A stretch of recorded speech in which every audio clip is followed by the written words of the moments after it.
thankful that the air conditioner's working. So, I'm Cody Martin with the Bridge Street History Center, and this is our Local Tales by Local Folks event. And we do this monthly. We try to, except during the winter months. So we want to invite you to watch our Facebook page, our website. A couple things I do want to mention to you real quick. Our organization, Friends of the Bridge Street History Center, we would love to have you join.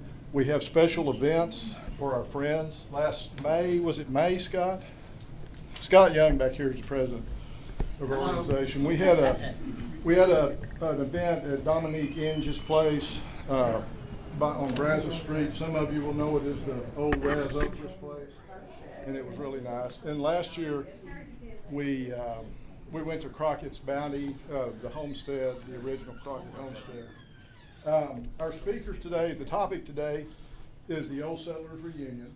David Cleveland, Mildred Mulder, Helen Anderson are going to tell us their memories. And I want to stress one thing, these youngsters are not the original Old Settlers. These are the grandchildren. These are the grandchildren of the these are the grandchildren or great-grandchildren of the original settlers. David and Mildred brought pictures. No, we don't. We're just going to have to pass these around while they're talking. I do have some other pictures that were provided, and we'll just pass all these around. These I've got multiple copies. These we just have one of each. So just pass them back up to the front. And anything else, Scott, we want to mention? Oh, we got a lecture in our lecture series in November. Yes. Next November at Granbury Live, we're going to have Justice Ken Wise. He hosts the Wise About Texas podcast. If any of you have ever heard it, this is the centennial year for the Texas Rangers 200th anniversary. And Justice Wise, he's a justice on the appeals court down in Houston. He's a marvelous historian, and if you've never heard his podcast, I would encourage you to listen to it. It's called Wise About Texas, and they're already selling tickets on the Granbury Live website. So I would encourage you to go ahead and get tickets because they're probably going to go pretty fast. Once we haven't even started advertising it, so y'all are getting a sneak preview. Pardon? Is it this November? Yes, ma'am. November. Is it 9th, Scott? I forget. 9th? I can't remember. I can't remember the It's day. a Thursday evening. Yeah. Oh, and he is gonna. There's also a tie-in. I won't spoil the surprise, but we've got a local tie-in that involves some people from this area who were involved in an incident that involved the Texas Rangers, and it's really interesting. So he's going to weave that story in to the story of the Texas Rangers. So I'm gonna let these folks start talking. What we're gonna do, we're gonna let David and Mildred and Helen tell their memories of the Old Settlers Reunion, and then we're gonna open up and have a discussion. So we'll let them talk for 15 or 20 minutes and about the Old Settlers Reunion, and then we're just gonna open up. Y'all can talk, and if any of you have memories, feel free to share. So I'll start passing these around. And y'all can be looking at them, so.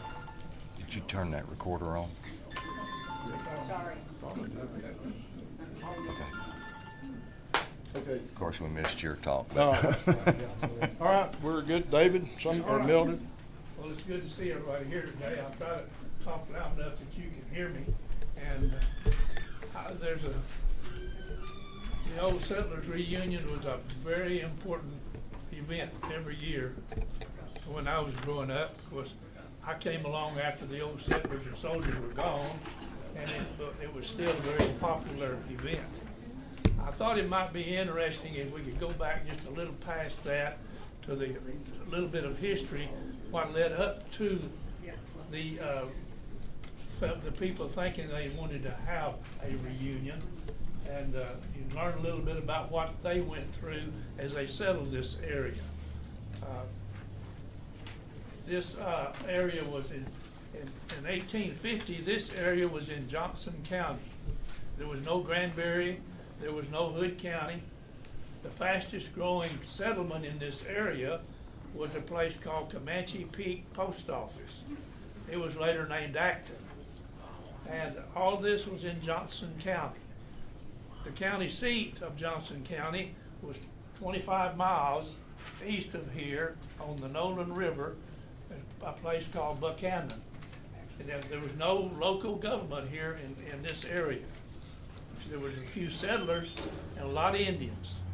And the Indians kind of ruled the roost. Back in those days, you didn't go across on the west side of the Brazos if you were smart. That's where the Indians were. You stayed on the east side. And so if you lived here in 1850 and you needed the sheriff, you had to ride 25 miles across country to a little town. If you could find the little town, they had a one big log cabin there that was the courthouse or the county seat, and that's where all the county officials were. And so it wasn't very convenient, but there were not a lot of people here then. But that was about to change because the Civil War was breaking out, and after 5 years of battle in the South, there were a lot of displaced people, and they were looking for a new home. And Texas had a lot of land. Texas became a state in 1845. They didn't have any money, but they had a lot of land, so they paid their bills with land grants. The soldiers that fought in the Alamo and San Jacinto each got a land grant. The most popular one we know about is the Crockett Bounty. It's north of here in the northeast part of our county. They got that, and those were pretty popular, and there were a lot of them floating around. And Mr. Ewell, Thomas Ewell, wrote this book in 1895. It's the history of Hood County, and this book has been updated to 1970, but it still contains the original part. And he says that in 1840 and 1850, surveyors were working this area, locating those land grants. So those were available, and the people were beginning to settle in Texas, but the big land rush hadn't hit yet. And long about the end of the Civil War, people were starting to wonder what they needed to start over again. The South was pretty well devastated. All the infrastructure was gone. The roads, the bridges, the railroads were torn up. The cities burned. So they were looking for a new start.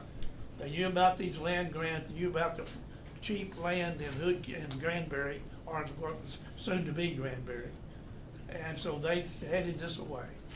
I read about one wagon train that came into South Texas from Mississippi, where 60 wagons came into Texas with settlers looking for new homes. And that was kind of the big land rush. And these were amazing people, and that's one point I want you to really push, is these were amazing people. They had been through things that you and I can't imagine what they lived through, and came here, and the things weren't too swell around here when they still had the Comanche Indians to deal with, but they weren't afraid of them. They had just fought a war, so they really weren't scared of the Indians. And in time, they subdued them. But they came here and settled, but they still had that problem. They didn't have any local government. So they petitioned their elected officials in the state of Texas to create a new county so they could have their own county. And in 1866, Hood County was formed out of Erath County to the west and Johnson County to the east. And the legislation that they passed said that the county would be called Hood County after General Hood, and the county seat would be called Granbury after General Granbury. And it also said that the county seat would be located within 6 miles of the center of the county. Now the people in Acton was a pretty good sized settlement. They got excited because they thought, we're gonna get to be a county seat. And one of the property owners in Acton, a man named Brown, surveyed off an acre of land right in the middle of Acton. deeded it to the county for the county courthouse, and he called it the Acton Square. Well, when they got the county laid out, and they found the center of the county was the other side of Comanche Peak. So Acton was too far that away, never was considered for the county seat. But the interesting thing about that was, that acre of land that they donated, lay there from 1866 till 1972. And the people in Acton decided to do something about it. So we went to the county commissioners and asked them to help us secure that piece of ground for the county, for the people. And they passed a resolution dedicating that acre of land to the people of Acton community. So we organized, cleaned it up, landscaped it, built a fence around it, and built a tabernacle on it. That's where the tabernacle is in Acton today. So that's kind of the history of how that came about. But as the people came in and they got their county settled, they had a problem. They had to locate the city of Granbury somewhere. The legislation didn't say where. It just, they were told to find a spot that was close to the center of the county and build the city of Granbury. Now, but this time there were some pretty influential people that had come to Granbury. The Nutt brothers were here, and the Lamberts and others, and they donated 40 acres of land for the city of Granbury, where Granbury is today. There was also some land donated by Comanche Peak, up Thorpe Springs. I think there were like 4 different locations for the city of Granbury.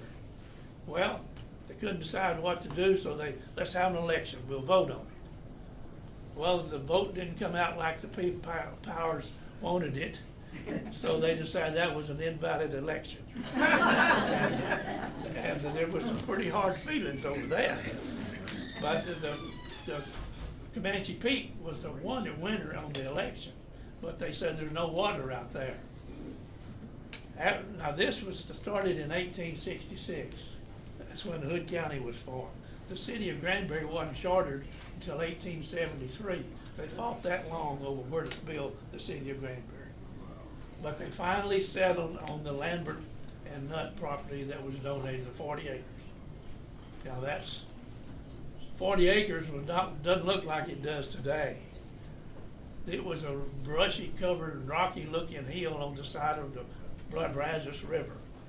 And they were given the people, the settlers were told to get that cleaned up, lay out the city, build a courthouse, and get county government established. That was a big challenge for those folks, but they met it. They went to work. Now, I've never built a town. I've built a lot of highways, but I can tell you one of the hardest things about getting ready is the site preparation. And this was not an easy spot to clear off. Trees, rocks, all kinds of hard work. But they did it. They worked at it. And they got the land surveyed, they laid out the lots, and they started selling property for the city of Granbury. And some interesting people showed up about that time. One of the most that I like to tell about is Mr. Hannaford. Any of you know anything about Mr. Hannaford? He had a drugstore on the square, and he showed up here and he bought Mr. Ewell in his books. Said, now, the interesting thing about him is he was not a Confederate soldier. He was a Yankee. Whoops. And he came here. He came right into the middle of all these people and fit right in. He was well liked. He was a very good businessman. But Mr. Ewell says that he was, in his history of Hood County, that Mr. Hannaford was in the Army, and he was stationed in Texas as a Union soldier. And he fell in love with Texas. When he went back to his home, wherever that was, up north, he was a pharmacist by trade. He sold everything he had, and Mr. Ewell said he rode into Granbury with gold in his saddlebag.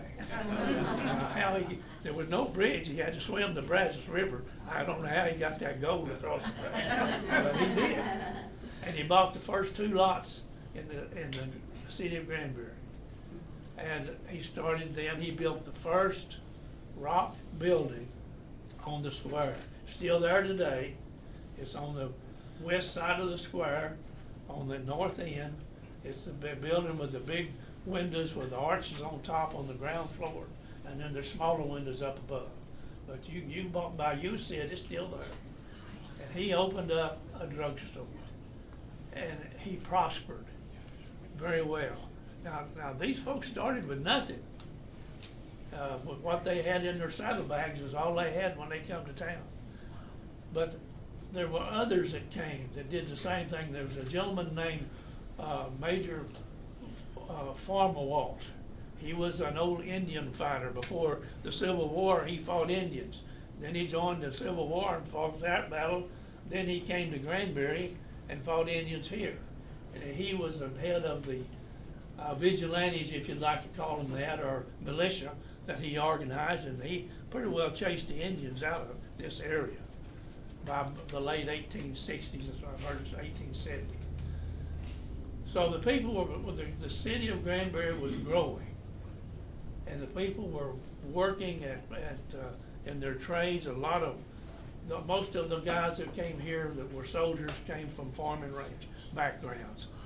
This is some of the best soil you'll find in Texas in this area along the Brazos River for farming and ranching. And they were successful in that business because there's plenty of water here. They had plenty of trees to build their houses. And if you lived in the Acton area, you could dig a well 30 foot deep and hit water. There's wells out there today that have been in that, how long your well been there, Mildred? Since 1956. And yeah, it's very shallow water, but good water. And that was one of the drawing. All of these things caused more people to come. Word got out all over about this area with a good soil, the trees, the water, and the climate. And so people started coming in here. It was a big land rush. And the city of Granbury grew, and there were some influential people. One of the things Mr. Hannaford did, he helped start the schools in Granbury, and he and some of the other businessmen heard the Methodist Church was looking for a place to put a college. So they cornered the Methodist people and talked them into building that college here in Granbury. It was at the end of Crockett Street, up where the cemetery is. That was the Granbury College. And so they did things like this. Another thing they did, Granbury didn't have a bridge across the river. You had to ride a boat to get across the Brazos River. Well, Mr. Hannaford and Mr. Thrash and some of the other businessmen in the 1880s took their own money and built a bridge right down here across the Brazos River, the first bridge north of Waco on the Brazos River. And it stayed there for years. And it was a toll bridge. You had to pay a nickel to walk across it. But you didn't have to get your feet wet to do it, you know. And things like that these guys were willing to do, that amazes me, that they would have the ability to do things like that.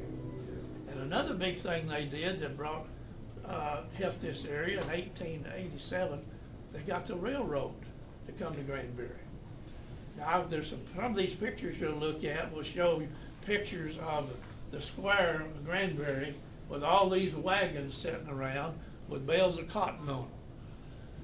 Back in those days, they didn't have before the railroad, you had cotton gins and you could take your cotton and get it gin, but they put it on your wagon. You had to haul it to market somewhere to get your money. When the railroad came, they put it on the train and you got your check that day, so there was a buyer there with a buy, and then they'd load on the train. That had to be a tremendous boost to this area to be able to get that kind of economy started. But all of these things led up to, I think that people were so excited about what they were accomplishing. They felt like they had to do something to celebrate. And since many of them were from, or most of them were from the South, I think we don't know much about how they organized for the Old Settlers Soldier and Reunion. But I would guess that somewhere along the way they decided that let's get a committee. And let's start talking about what we can do to have a celebration. So they did that, I think, and they found a piece of property north of town up here on the hill that was just perfect for what they wanted to do. See, the people were going to come to this reunion or this celebration were going to come either on a wagon or a horse. And so there was a lot of area up there for grazing, trees for shade. The Brazos River was just a little ways over there. So everything they needed to camp there for several days was there. Amy, didn't you tell me that they owned that property? That their organization did? They had it organized and they bought the property and kept it. And today it belongs to the Livestock Raisers Association. Oh my God. That's where their property is. But they planned, and I think they got together and started working on a plan. I have a picture that you'll see of a group of the people of Granbury with some of the old soldiers and some of the business people meeting in the Granbury Lodge Hall, making plans for the celebration, the reunion. And I think it was something that they planned that was patriotic. They wanted it to be something special. They had Mr. Formwalt, the gentleman I told you about that run the Indians out of here. Everybody just loved him. And so they made him the kind of the leader. And I think they had a parade. And I believe that parade started here on the square and ended up on the reunion ground. And Mr. Formwalt would lead the parade on his white horse, and they would follow him as he went up there. After he passed away, they still had the horse. There would be an empty saddle with a ribbon around the horse's neck. Led this parade every year to the reunion ground.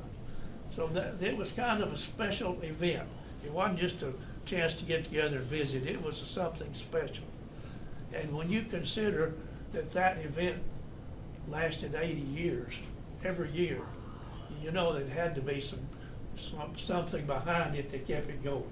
It survived 2 world wars, the Great Depression, and many years of Texas drought, but it survived every year.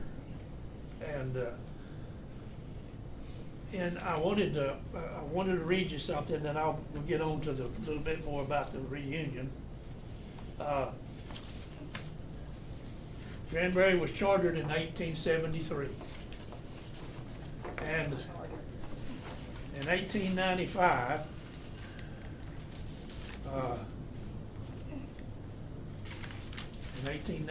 there were 2,000 people in Granbury. 20 years, 2,000 people. 4 churches, 3 newspapers, a hat shop, 3 dry goods stores, a watchmaker and a jeweler, 6 grocery stores, 2 stables, 3 cafes, and an ice cream shop, 3 insurance companies, a barber shop, a hardware store, a meat market, at least 2 cotton gins, and a whole passel of doctors and lawyers. In 20 years, that's what those people did. That's something to be proud of.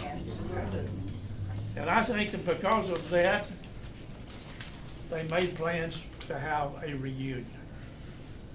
And we don't know a whole lot about their organization.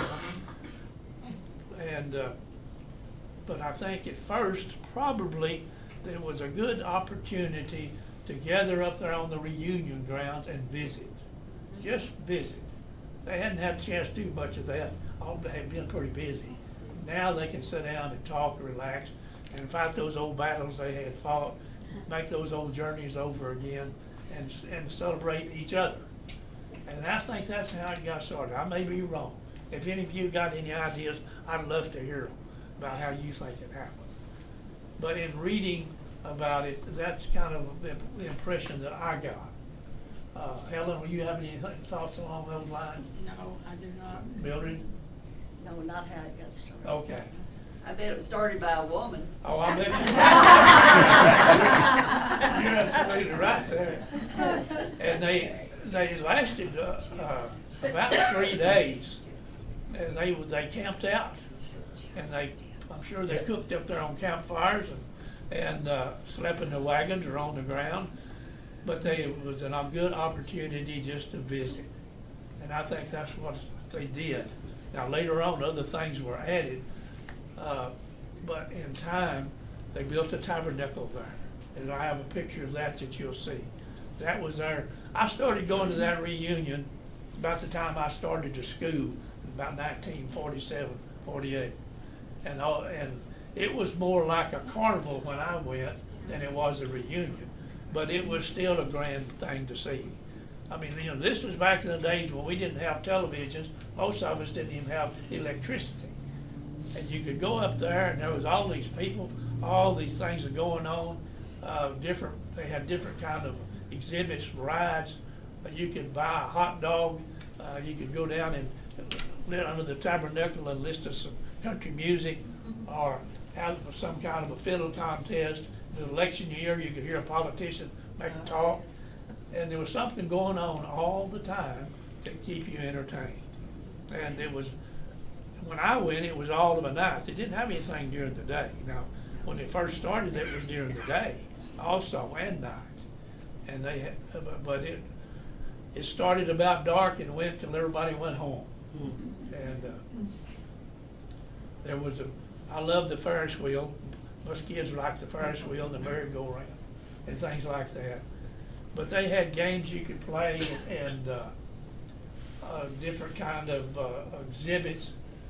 I want to tell you this story about my hot dog. I bought a hot dog there one time. Had a little trailer, and you could go up to there and they had different kind of sandwiches.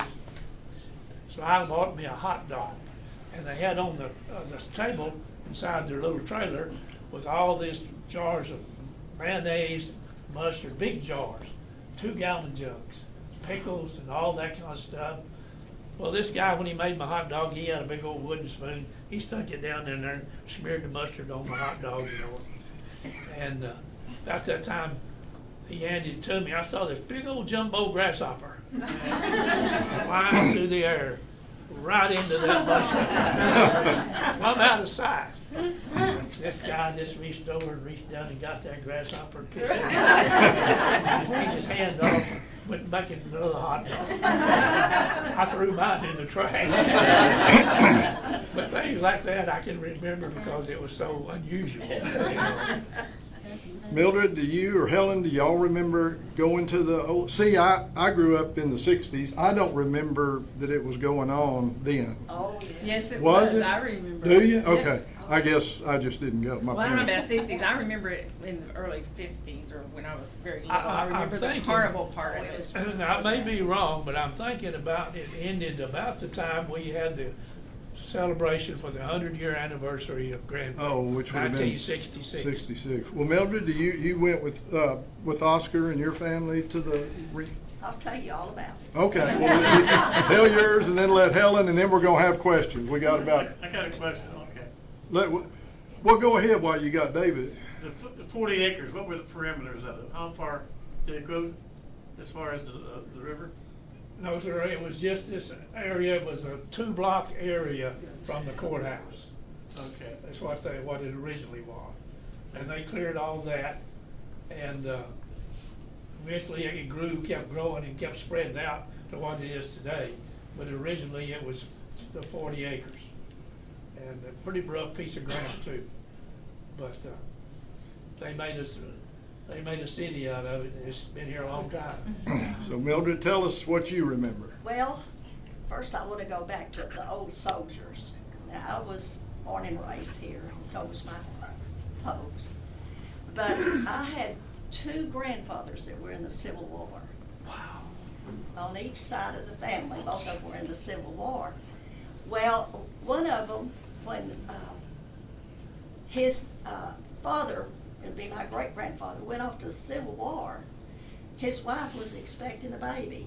And she was so grieved for him all the time that he was away, wasn't going to be there for the baby. And when that baby was born, she named him Grief Lampkin. And he went by Grief Mitchell, all of his life. That was what he was. But you'll find the other was a Sullivan, and his picture's in one of these that you're passing around. Well, what I'm going to tell y'all about today is the child's view of the reunion. Now, my daddy was a cotton farmer, and when we got old enough, we went to the field to hoe cotton. I was the oldest, and so it was me, and my brother was a year younger, and then my sister was 4 years younger. And hoeing cotton is the boringest thing that ever was. You start at this end of the row, and you go all the way down, and then you turn around and go back. But y'all, when we heard the reunion was coming to town, oh, we didn't care. We were so thrilled about that, because that was the time we knew we were going to have fun, and we could get out of the cotton patch too. Daddy was real good. He would take us every night, and he would give us $1. Wow. Every night, he'd give each one of us $1 to spend. Now, that was really something back then. Well, of course, the rides and the games just, 10 cents a piece, so that'd go a long way. And man, there was the merry-go-round, the Ferris wheel, the tilt-a-whirl, and then they had the bullet. Do any of y'all remember the bullet? It was a rides on each end that looked like a bullet. That's where you sat. And it would go around and around. I mean, it was so exciting. I loved to ride that. But they had other things. Like he said, a snow cone stand, and you could get a hot dog. I hope I didn't get one of those.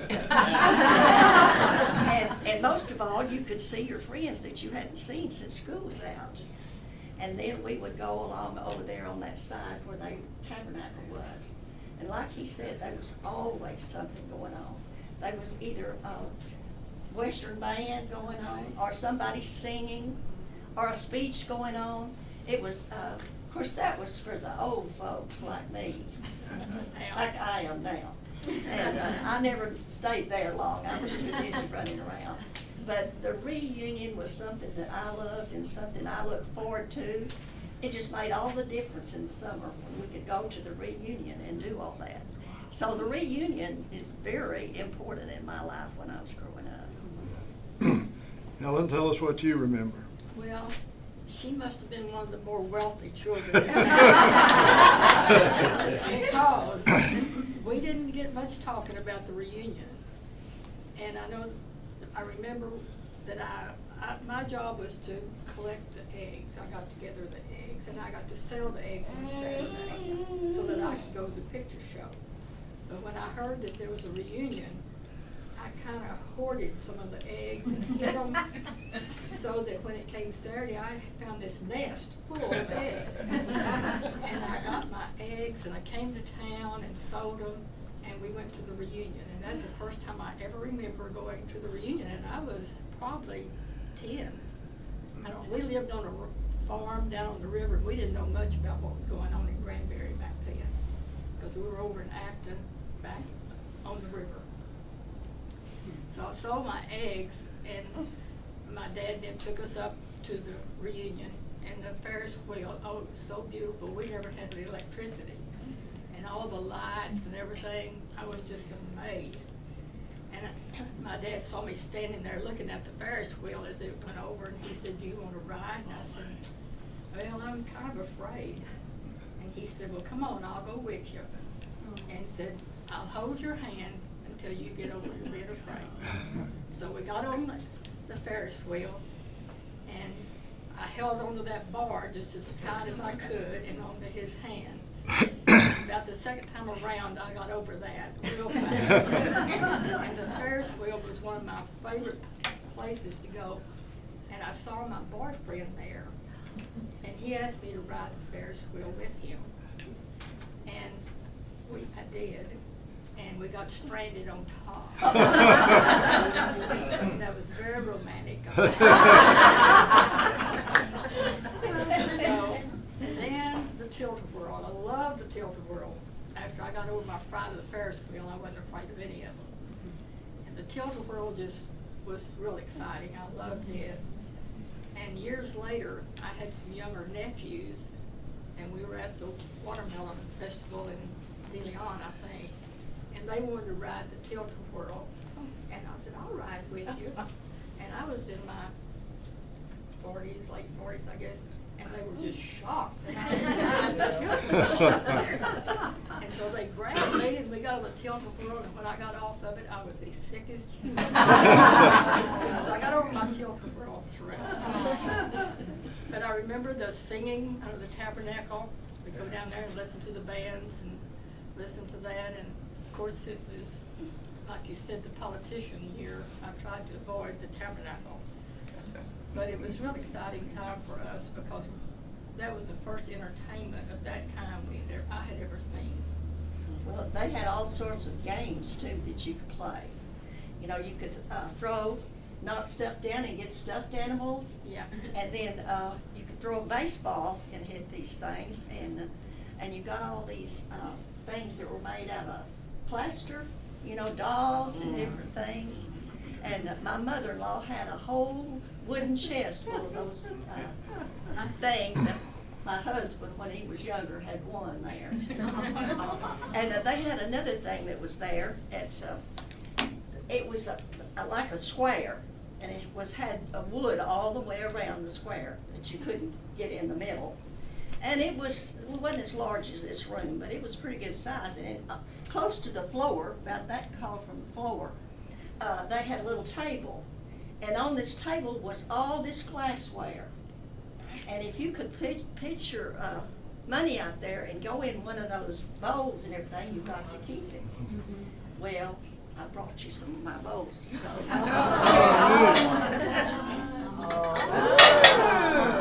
This was one. Oh my goodness.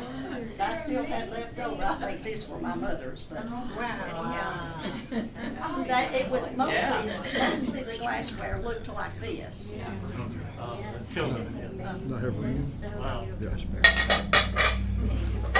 Like I say, she was one of the wealthier children.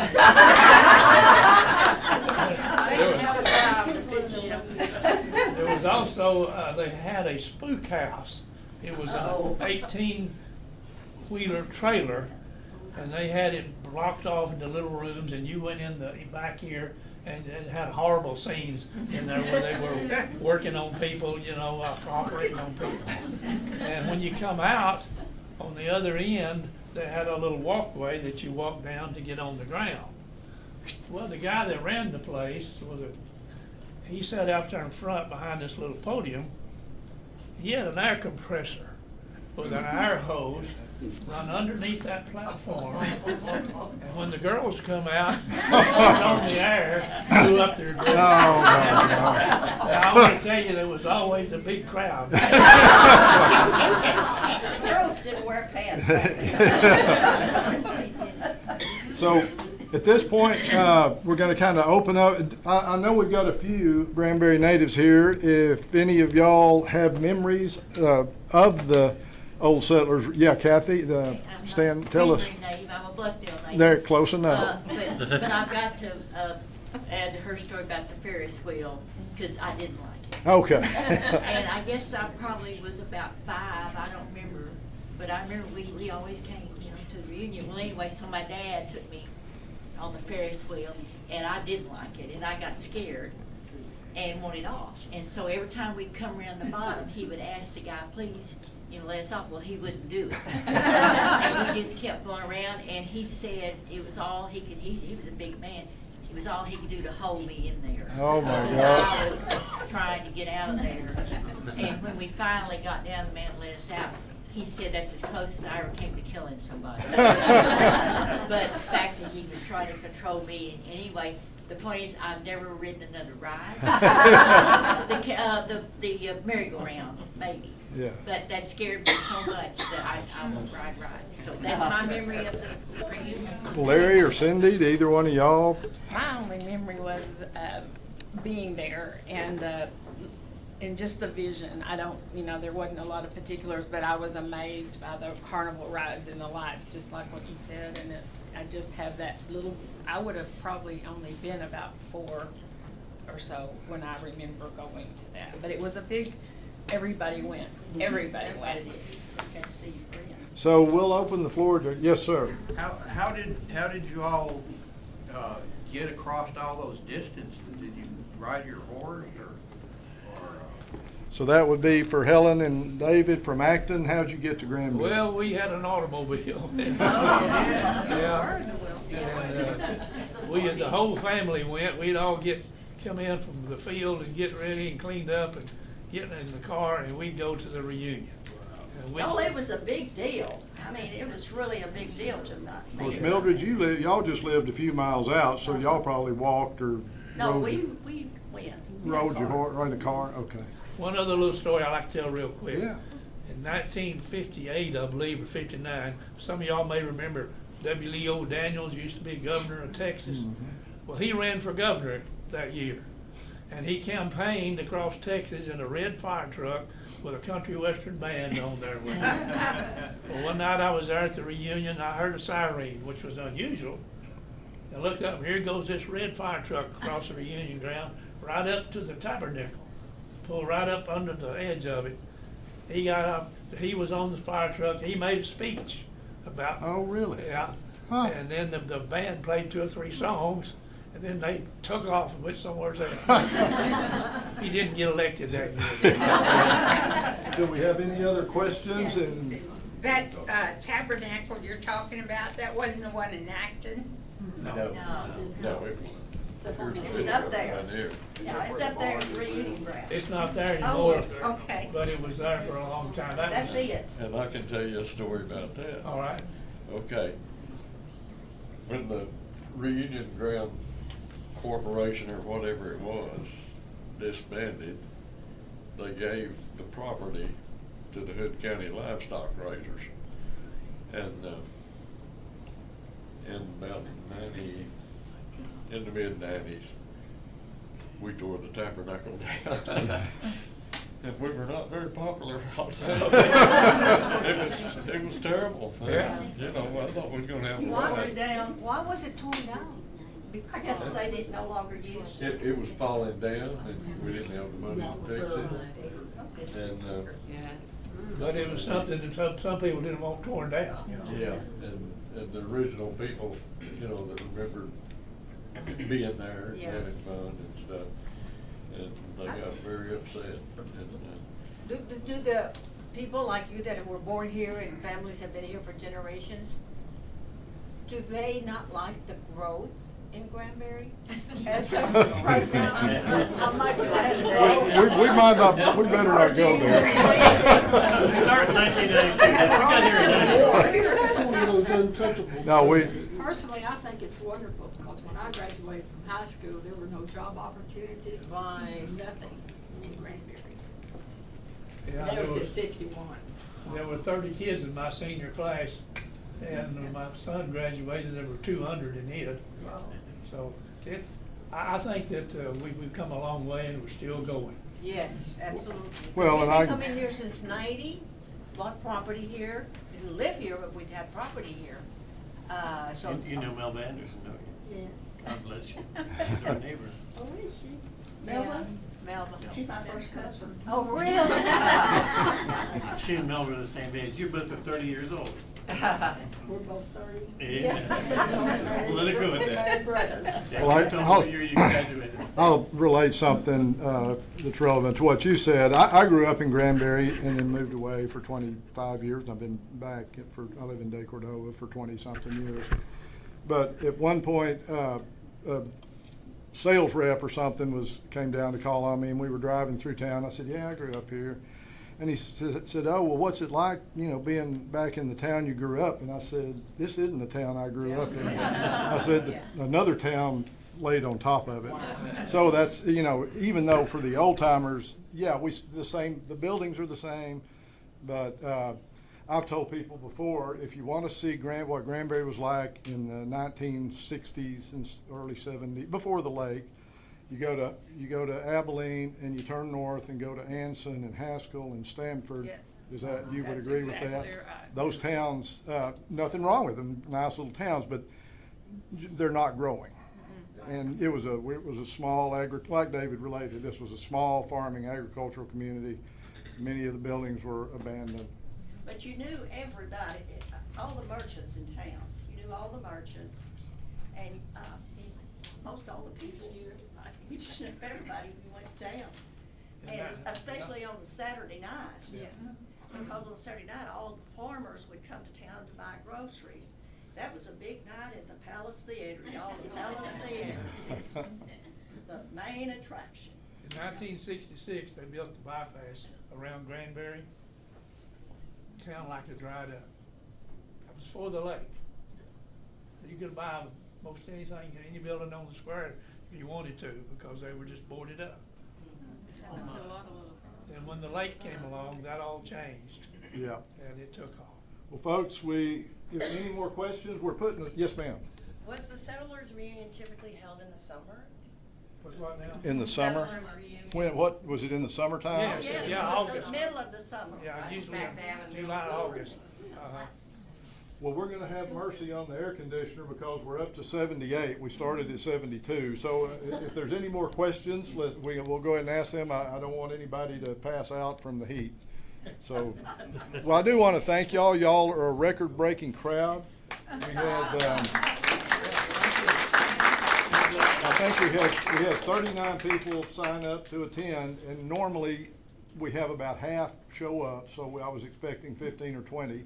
I apologize to the folks that we ran out of seating because we thought, well, we'll get 15 or 20. So y'all broke a record and braved the heat, and we appreciate it. And do look, again, the event we're having next November at Granbury Live. Be sure and look on their website and get tickets and join. Oh, we've got some handouts here if you want to become a friend of the History Center. And you'll be able, yes, sir. Is there still a book in print of the history of Hood County and/or Granbury? It's on Amazon. Amazon? Yeah. Okay. Ewell's History of Hood County is? The one I call the pink cover or the beige cover. Okay. It's still out there on Amazon, and they have it at the bookstore. Yeah, the bookstore would have in the 1890s, Thomas Ewell wrote a history of Hood County that's kind of the Bible of Hood County history. And, if you're interested, it's pretty readable, it's pretty readable. And we're trying to, at the History Center, we're trying to, bring more of that stuff to the public whenever we get a chance. So thank y'all very much. The history of Hood County is what he originally wrote. All of this right here. The first part is pictures, but all the rest of this is things that he wrote about Hood County. Mostly about the people. We're officially adjourned. Feel free to stay and visit. Yeah. We're open typically on Fridays and Saturdays from 1 to